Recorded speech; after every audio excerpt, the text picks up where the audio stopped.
සුබ දවසක් වේවා යාළුවනේ. කොහොමද ඔයාලට?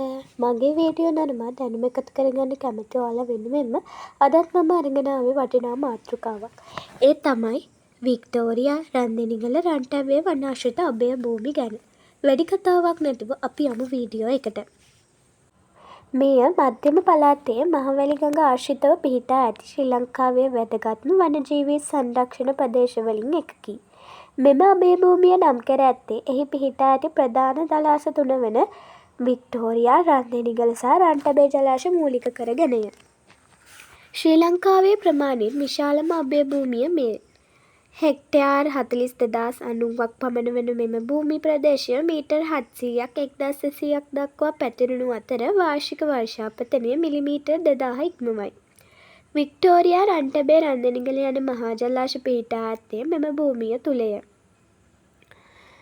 මෙහි වියලි කලාපයට ඔරොත්තු දෙන ගහකොළ හා ජලාශ ආශ්‍රිත තෙත් පරිසර පද්ධතිවල මිශ්‍රණයක් දැක්ගත හැකිය.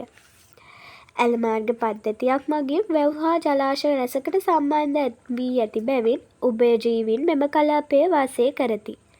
මෙහි ඇති ජලාශවල ලූලා, කණයා, අංකුට්ටා, බලයා, කොස්සා, කාවයියා, පෙතියා, දණ්ඩියා, කොරලියා සහ මගුරා යන දේශීය මත්ස්‍ය වර්ගද තලගොයා, කිඹුලා, කබරයා, ගෙම්බන්, මැඩියන්, ඉබ්බන්ද වාසය කරති.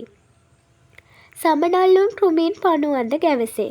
ඒ ආශ්‍රිතව විවිධ වඳුරු විශේෂද ඇත. උදාහරණ රතු වඳුරා, කළු වඳුරා දැකිය හැකිය.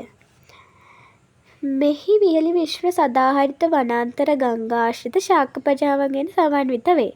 මේ අභය භූමිය තුළ සූරියමාර, පලු, වීර, බුරුත, මයිල, කෝන්, අරලු, බුළු, නෙල්ලි වැනි ශාක වර්ගද, ගඳපාන, නික, කිරිල්ල, බුරුල්ල, කැප්පෙටියා ආදී පඳුරු වර්ග දක්නට හැකිය.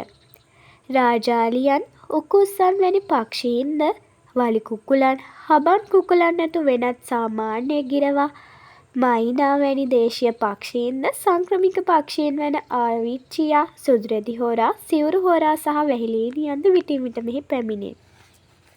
මෙම අභය භූමියේ පවතින ජලාශ තුන දේශීය විදුලි උත්පාදනයට මෙන්ම කෘෂිකර්මාන්තයටද ජලය සැපයීමටත් අත්‍යවශ්‍ය වේ.